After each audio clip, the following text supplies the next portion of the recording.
Yon, so good evening guys. Welcome back ulit dito sa ating Palabi Trader na Crypto Koto channel. So may bago na naman pong games na pinapareview naman sa atin. Ito pong si Monopoly. Ayan, so dito sa name pa lang niya at saka dito sa mga nakikita mo na gumagalaw dito sa ating video. So magkakaroon ka na ng idea na itong si Monopoly natin actually is conceptualize siya based sa game na Monopoly. So ginawang cryptocurrency tapos medyo binago lang yung pangalan niya. Pero yung pinaka basic concept is ganun nga po, Monopoly style. So play and earn now, pay later, mass adoption, Monopoly style game naman. So sa Pilipinas, kung hindi ka masyadong marunong sa Monopoly, kasi nga normally sa US ginagawa yan, is yung tinatawag natin ng mga ladder games. So kapag turn mo na mag-move dito sa game natin, meron kang dice na irorolyo and then yun naman yung magsasabi kung ilang beses ka mag-move. So, depende na lang kung saan slots ka mapunta. So, syempre, yung slot na yun, pag nag-move ka, halimbawa, 5 dice or 5 steps. So, yung pang-5th na step, so, pwedeng ikapapahamak mo or ikaka-good naman ng character na piniplay mo naman sa kanya. Ayan. So, ganun na ganun po yung concept ni Monopoly natin dito sa ating game na Monopoly.io naman, yung kanyang pinaka-main na website. Okay? Ayan, so yun po yung pag-uusapan natin sa ngayon para ma-understand natin ng konti yung ating pinaka-gameplay naman sa kanya. Okay?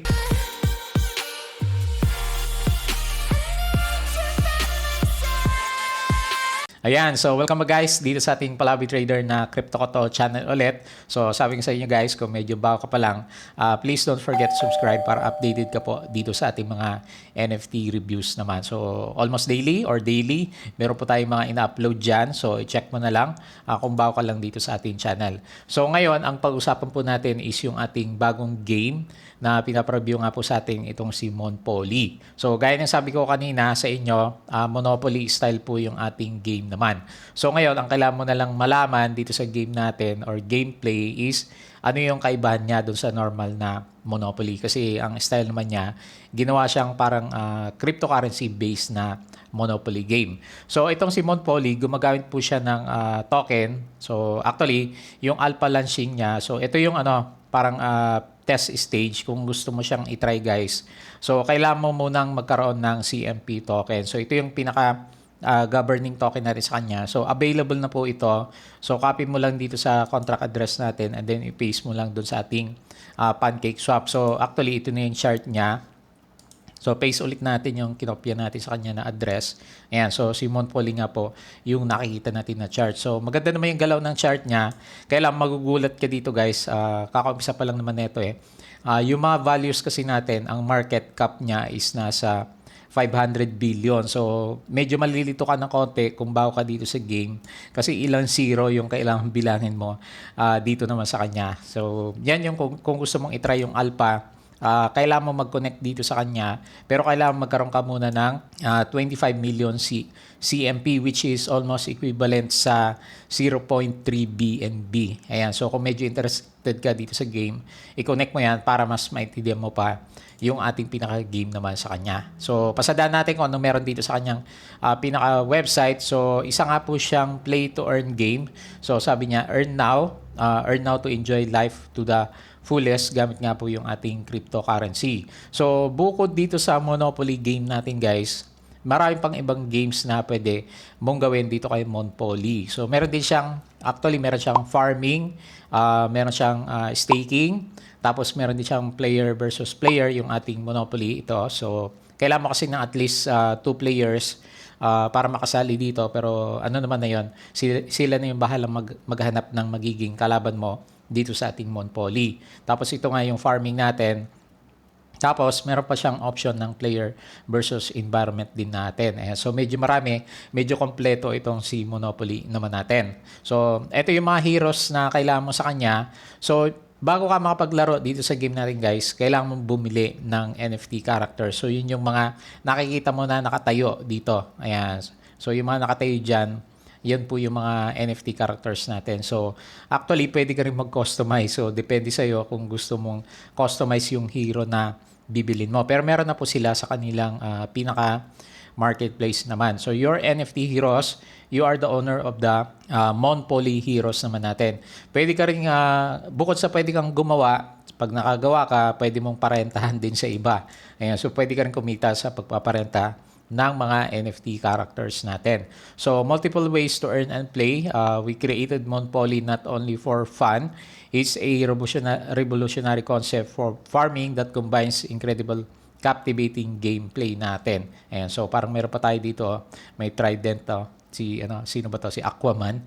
Ayan. Remember that to gain passive income and get rewarded, you need to have any game asset. So yun nga po yung mga players natin. So mamaya pupunta tayo dito sa ating marketplace para makita yung mga itsura ng ating mga characters. So new to crypto. So ayoko tingnan yung character dito eh. So the game offers freedom of choice is up to you whether player versus player or explore yung ating Monopoly universe naman. So, marami kasing games na nandito sa loob. So, ito yung mga team members natin, guys. Ayan. So, mga cartoons na siya. So, meron siyang LinkedIn eh. So, pwede mong bisitahin and then double check mo yung mga pictures na nakalagay yung ating mga gumawa po ng ating pinaka games naman. Ayan. So, yan po sila. Tapos, meron siyang partners. So, siguro kung nanonood ka dito sa YouTube ko, madalas mong makita itong si Starship kasi minomonitor ko din.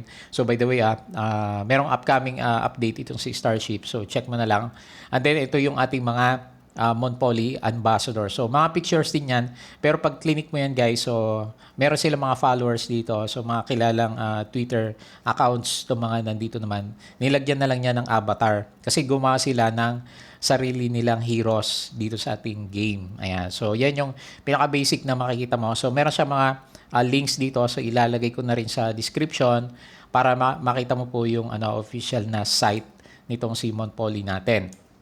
Okay. So, yun nga po yung mga play to earn features natin is pwede kang sumali dito sa ating Monopoly board sa kanya. Ayan. The play to earn concept in the game industry offers benefits to all players who add value by contributing to development and popularization of the game. Ayan. So, ito po yung mga makita natin. So, medyo malit siya pero later on, pag nakapasok ka sa game, saka mo ma-appreciate yung mga features po nitong si Monopoly.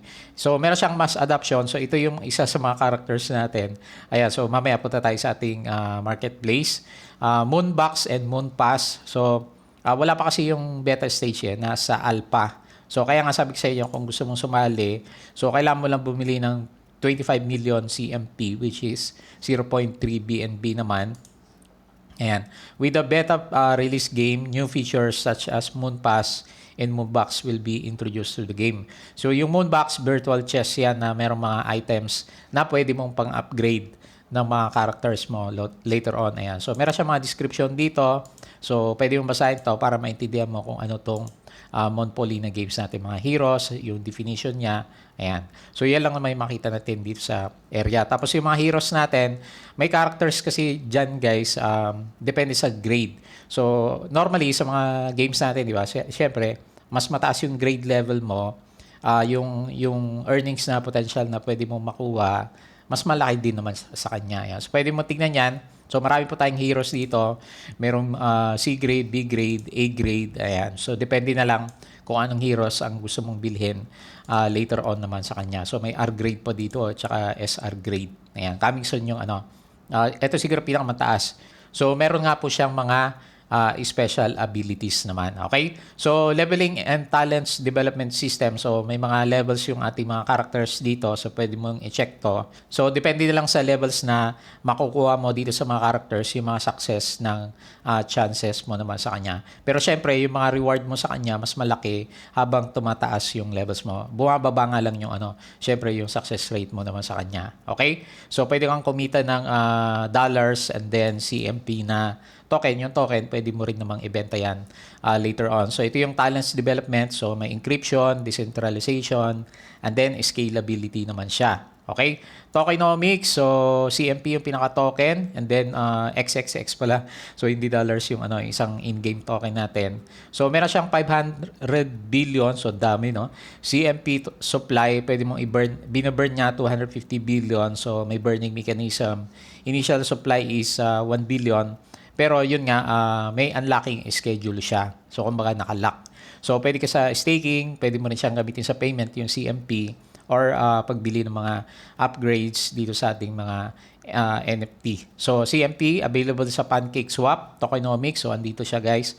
Pwede mong i-double check yan para makita mo yung distribution ng tokens natin. So yung marketplace, ito yung pinaka-marketplace natin. So ito yung mga makikita mo. Ito yung mga NFT heroes or NFT characters na pwede mong gamitin later on dito sa ating Monopoly. So depende sa grade, tsaka sa level, tumataas yung price habang tumataas po yung levels ng ating mga characters naman. So yun nga sabi sa inyo, kaya iba-iba yung design ng iba.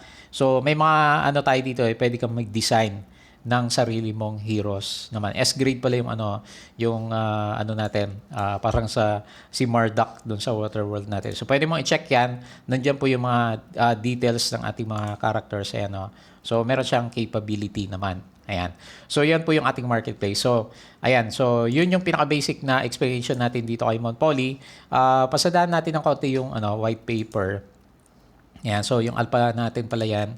Tapos para maintindihan mo yung pinaka gameplay. So yun nga sabi ko sa inyo, pares na pares din lang naman sa Monopoly. So nagkaiba lang ng mga rules. 'Di ba? May mga blocks tayo na dadaanan dito. So swerte mo na lang. Halimbawa, 'di ba may mga andito electric company, ayan. So meron siyang consensus block. So may mga effects yan sa mga earnings na pwede mong makuha sa kanya. So yung pinaka gameplay natin sa kanya, game currency CMP, rewards is meron siya dito yung mga ratings ng leagues natin, board match. Ayan, so yung pupunta na kayo sa board mismo. Ayan, so yun po yung mga makikita mo. Game assets natin nandiyan din. Yung game rules natin, okay.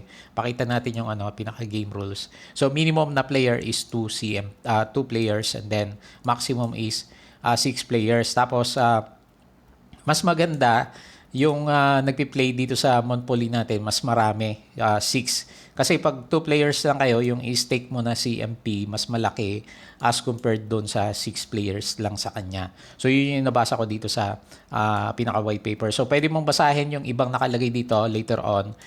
Babalikan ko din to guys, magkakaroon ako ng follow-up video para i-demo naman natin yung actual na pinaka-game natin later on. So ayan, tapos yung mga heroes natin, di ba? May kanya-kanya levels nga siya at saka yung success rate. The higher the level, mas mataas yung reward pero mas mababa yung success rate niya. So yun yung mga nakita natin. Ayan, yung mga characters natin, pwede mo rin i-combine para makakreate ka ng S-grade. Ayan, so may A-grade na dalawa. After 128 hours, pwede siyang maging S-grade. So yung PBE natin, yan. So pwede kang magkaroon ng farming sa kanya. So nandito yung pinaka-rules naman niya. Pwede mong i-check. Moon Curse, meron din siya. So actually mga farming tong area na to Farm zones, debuffs, and then farming rooms. Ayan, so may mga rooms tayo sa kanya. Tapos pwede ka rin mag-list ng mga NFT. So ito yung mga pinaka-rule. Di ba sabi natin kanina, pwede kang mag-rent.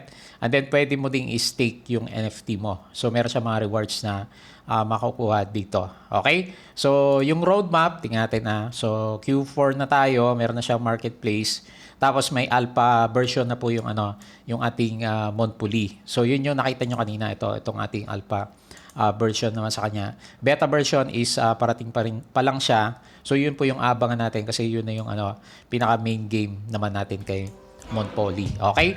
So yun lang muna yung ating review dito kay Monopoly. So hopefully nagkaroon ka ng idea dito sa ating game. And then kung gusto mo siyang i-try yung beta stage niya, alpha stage niya, pwede dito kasi open na po siya. Ayan. So yun lang muna yung ating review kay Monopoly. So yun lang po muna yung ating review, and then see you again sa ating next crypto vlog.